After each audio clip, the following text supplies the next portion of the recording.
ക്രിസ്തുവിൽ സ്നേഹം നിറഞ്ഞവരെ, വചനയാത്രയിലേക്ക് എല്ലാവർക്കും സ്വാഗതം.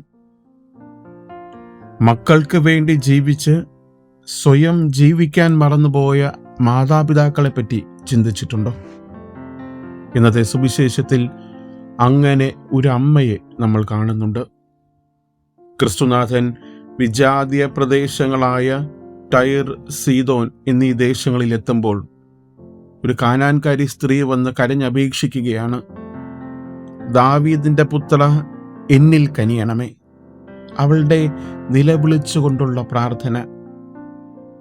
ഈ അമ്മയുടെ കരച്ചിൽ അവൾക്ക് വേണ്ടിയല്ല, മറിച്ച് അവളുടെ മകളെ പിശാച് ക്രൂരമായി ബാധിച്ചിരിക്കുന്നു. അവളെ രക്ഷിക്കുവാനായിട്ടാണ്. വിജാതീയ സ്ത്രീ വന്ന് യഹൂദനായ യേശുവിനോട് കരഞ്ഞ് വിളിച്ചു പ്രാർത്ഥിക്കുന്നു. അന്നത്തെ സമൂഹവും അന്നത്തെ സംസ്കാരവും അതിന് അനുവദിച്ചിട്ടില്ല.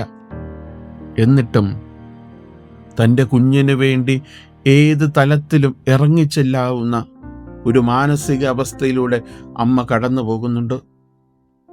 വീണ്ടും അവൾ പ്രാർത്ഥിക്കുകയാണ്, അവനെ പ്രണമിച്ച് കർത്താവേ, എന്നെ സഹായിക്കണമേ എന്ന് അപേക്ഷിക്കുന്നു. സ്വയം മറന്നുകൊണ്ടുള്ള ഒരു നിലവിളി. അവൾക്ക് ഉറപ്പാണ്, ഇവൻ വിചാരിച്ചാൽ എൻ്റെ കുഞ്ഞ് സൗഖ്യപ്പെടും. പക്ഷേ യേശുനാഥൻ അവിടെയും അവളെ അന്നത്തെ സാമൂഹിക പശ്ചാത്തലം പറഞ്ഞ് മനസ്സിലാക്കാനായിട്ട് ശ്രമിക്കുന്നു. എന്നാൽ അവളുടെ വിശ്വാസം ദൃഢമാണ്. യജമാനന്റെ മേശയിൽ നിന്ന് വീഴുന്ന അപ്പക്കഷ്ണങ്ങൾ മതി, എനിക്ക് നിന്റെ അനുഗ്രഹത്തിൻ്റെ ഒരു അരികിൽ കൂടെ പോയാൽ മതി, എൻ്റെ കുഞ്ഞ് സൗഖ്യം പ്രാപിക്കും. ഇതാണ് അവളുടെ അടിയുറച്ച വിശ്വാസം. പ്രിയമുള്ളവരെ, ഈ ഒരു സുവിശേഷം വായിക്കുന്ന സമയത്ത് നമ്മുടെ മാതാപിതാക്കളെ പറ്റി കൂടെ ചിന്തിക്കാം. നമ്മുടെ അപ്പനും അമ്മയും ഏറെ ക്ലേശങ്ങൾ സഹിച്ച് ഒരു പക്ഷേ അവരുടെ തന്നെ നിലയും വിലയും മറന്നുകൊണ്ടുപോലും മക്കളായ നമുക്ക് വേണ്ടി ജീവൻ ഹോമിക്കുന്നു. മക്കളുടെ മക്കളെ വളർത്തുവാനായിട്ട് അവർ എടുക്കുന്ന ഒരു ക്ലേശം.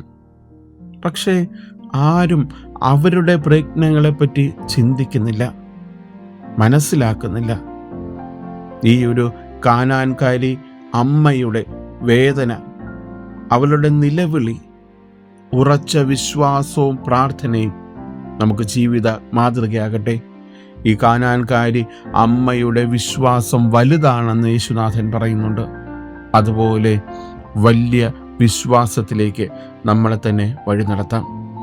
നിങ്ങളെയും നിങ്ങളുടെ കുടുംബങ്ങളെയും കർത്താവ് സമൃദ്ധമായി അനുഗ്രഹിക്കട്ടെ.